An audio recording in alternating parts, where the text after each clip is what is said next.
দেখো এই যে সিম্পলিফিকেশনটা আছে দেখতে পাচ্ছ তো, এই সিম্পলিফিকেশনে তুমি কি করেছো, তুমি 1/1 করতে করতে গেছো, রুলস ফলো করতে করতে গেছো, এতে জিনিসটা লেন্দি হয়ে যাচ্ছে।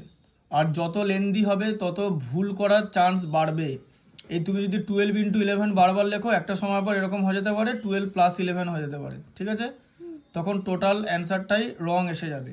তাহলে এত বড় লেন্দি করা যাবে না। তারপর এখানেও তাই করেছো, 79/19 হলো, এই লাইনটা তুমি বারবার লিখতে লিখতে শেষ পর্যন্ত গেছো, ঠিক আছে? আচ্ছা, এবার এখানে অনেক কাটাকুটি হয়েছে এবং একটা ভুল হওয়ার চান্স থাকবে, কারণ তুমি সিঙ্গেল অপারেশন করছো। আমি যে প্রসেসটা তোমাকে দেখাবো সেই প্রসেসে অ্যাট এ টাইম অনেক কটা অপারেশন করতে পারবে, ঠিক আছে?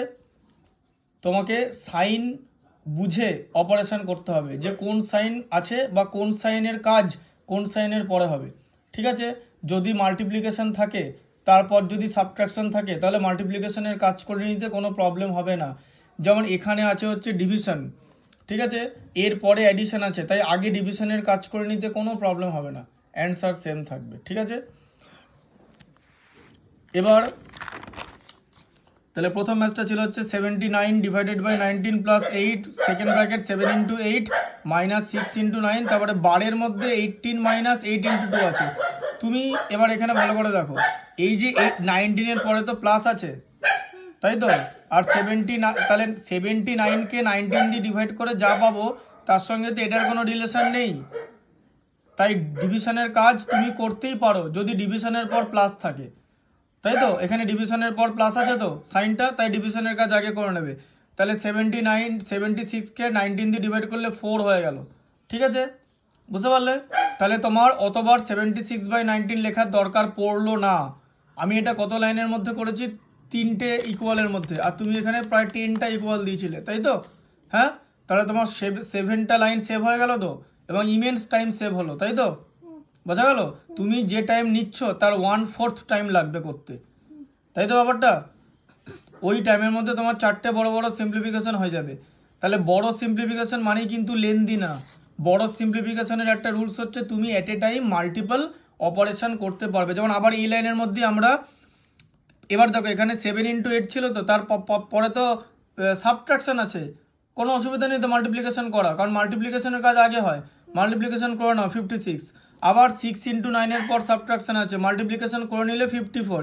এইবার তুমি বারের মধ্যে দেখতে পাচ্ছ দুটো সাইন আছে, একটা সাবট্রাকশন আর একটা মাল্টিপ্লিকেশন। আগে মাল্টিপ্লিকেশন হয়ে যাবে, ঠিক আছে?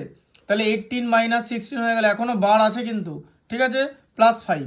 এবার 18 - 16 কাজ করে নিলে, ঠিক আছে? আর এখানে তুমি 4 + 8 করে নিতে পারবে তো। কেন করে নিতে পারবে? কারণ 8-এর পর তো প্লাস আছে।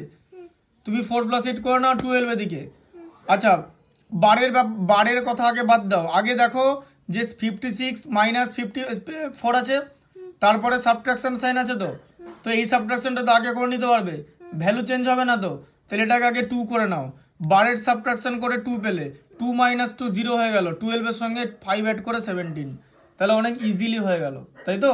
তোমার মাত্র 3টা লাইন লাগলো, বোঝা যাচ্ছে? পরেরটা কি হবে বলো? পরেরটা তুমি বোঝাতে পারবে? বোঝাও, বলো কি হবে?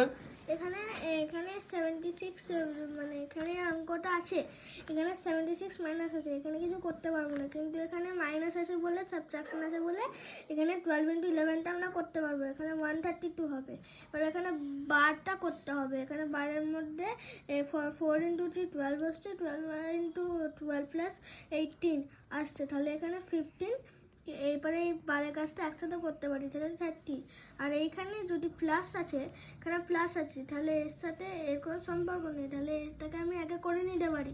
তাহলে এখানটায় 90 আসছে, তাহলে 76 - 132, এখানে এটা প্লাস করে 30 আসছে, ডিভাইড বাই 30 প্লাস 90 আসছে, তাহলে এখানে 76 মাইনাস, এখান থেকে যদি করি তাহলে 1 আসে, তাহলে 132 - 1, তারপরে এখানে প্লাস 90 আছে, তাহলে 766 - 130, 76 - 131 প্লাস 90 আসছে, তাহলে যে দুটো সাবট্রাকশন আগে করো না, দুটো অ্যাডিশন আগে করে নেবো। হ্যাঁ, তাহলে 76 প্লাস অ্যারেঞ্জ করে 76 + 90 করে 166 নিয়ে এলাম, সেখান থেকে 131 সাবট্রাক্ট করে 35 আনসার। হ্যাঁ, ঠিক আছে। আচ্ছা, পরেরটা বলো। পরেরটা এইখানে এখানে প্লাস আছে, তাহলে তার থেকে এটা কোনো সম্পর্ক নেই, তাহলে এখানে 6 × 15টা আমরা করতে পারবো। আর এইখানে ব্র্যাকেট আছে কিন্তু এখানে মাইনাস আছে, তাহলে এইটার সাথে এটা কোনো সম্পর্ক নেই, আনসার সেমই থাকবে। তাহলে 8/2 4 আসছে, তাহলে এটা আগে করে নেবো, নিয়ে মাইনাস করে এটাকে 17 করবো। 12 + 3 এর আগে উপরে বার আছে, এখানে বারটা আগে কমপ্লিট করে এখানে 17 - 15 করবো, তাহলে প্লাস এখানে আগে দুটো বারের কাজ করতে হবে। আগে 27 থেকে 19 মাইনাস করে 8 পেলে, হ্যাঁ। আর 34 থেকে 29 মাইনাস করে 5 পেলে, দিয়ে 8 - 5 এ 3 করলে, হ্যাঁ। আর ওদিকে 17 - 15 এ 2 এলো, আগে একটা 2 আছে, +2 - 2, তোমার প্রথমেই 0 হয়ে গেল। ঠিক আছে, তোমার এই লাইনটা লেখারও দরকার নেই।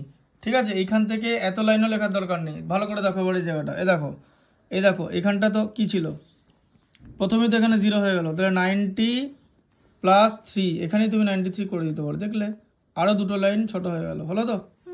হ্যাঁ, তোমার দরকার কি, তোমার অ্যারেঞ্জ করার দরকার কি? কেন অ্যারেঞ্জ করো? তুমি তো দেখতে পাচ্ছ +2 - 2 0 হয়ে গেল, তো আর দরকার আছে অ্যারেঞ্জ করার?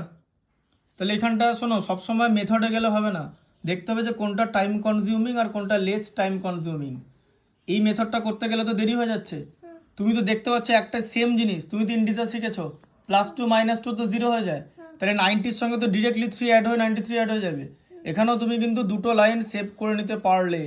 বোঝা গেল ব্যাপারটা?